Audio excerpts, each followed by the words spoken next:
বোনেরা, আজকে আমরা এমন এক সময় এখানে দাঁড়িয়েছে, আমার পূর্ববর্তী আমার প্রিয় সহকর্মীরা আপনাদের সামনে বর্ণনা করেছেন।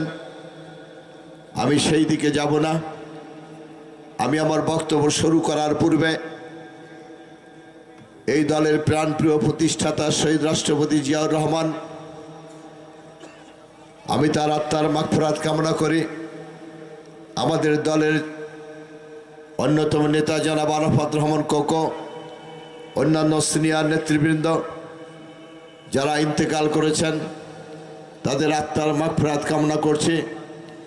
আমি আত্মার মাগফিরাত কামনা করছি 2024 সালের 5ই আগস্ট ছাত্র জনতার বিপ্লবের মধ্য দিয়ে যারা আত্মাহুতি দিয়েছেন, ছাত্র জনতার বিপ্লবে যারা নিজের জীবন দিয়ে বাংলাদেশকে দ্বিতীয় স্বাধীনতা অর্জন করার সুযোগ করে দিয়েছেন, আমার সেই সব ভাই এবং আমার ছাত্র বন্ধুদের আত্মার মাগফিরাত কামনা করি।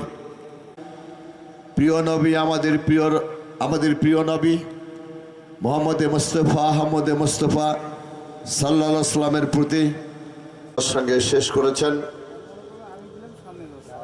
আমার প্রিয় সহকর্মী অ্যাডভোকেট আনম হাবিবুল্লাহ। আজকের এই মঞ্চে উপস্থিত আছেন খালসমা উপজেলা বিএনপির যুগ্ম আহ্বায়ক, দিনাজপুর জেলা যখন ছিল না ঠিক সেই মুহূর্তে 1971 সালের 26শে মার্চ বেতার কেন্দ্র দখল করে ঘোষণা দিলেন, মেজর জিয়া বলছি আমি বাংলার স্বাধীনতা ঘোষণা করছি।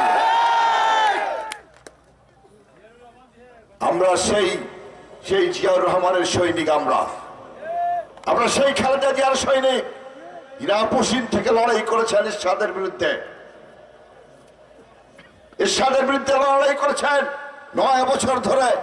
কোনদিন এরশাদ সরকার তাকে পদানত করতে পারে নাই, কিন্তু ফ্যাসিস্টের রানী শেখ হাসিনা 1986 সালের লাল দিঘির ময়দানে দাঁড়িয়ে বলেছিলেন যারা এরশাদের সঙ্গে নির্বাচনে যাবে তারা জাতীয় বেঈমান হবে। ঠিক কিনা বলেন? নিজেই জাতীয় বেঈমান হয়েছেন। 86 সালের নির্বাচনে তিনি শেখ হাসিনার সঙ্গে নির্বাচন করেছিলেন। আর আজকের পাঁচাটা দালাল এরশাদ সাহেবের জাতীয় পার্টি, তার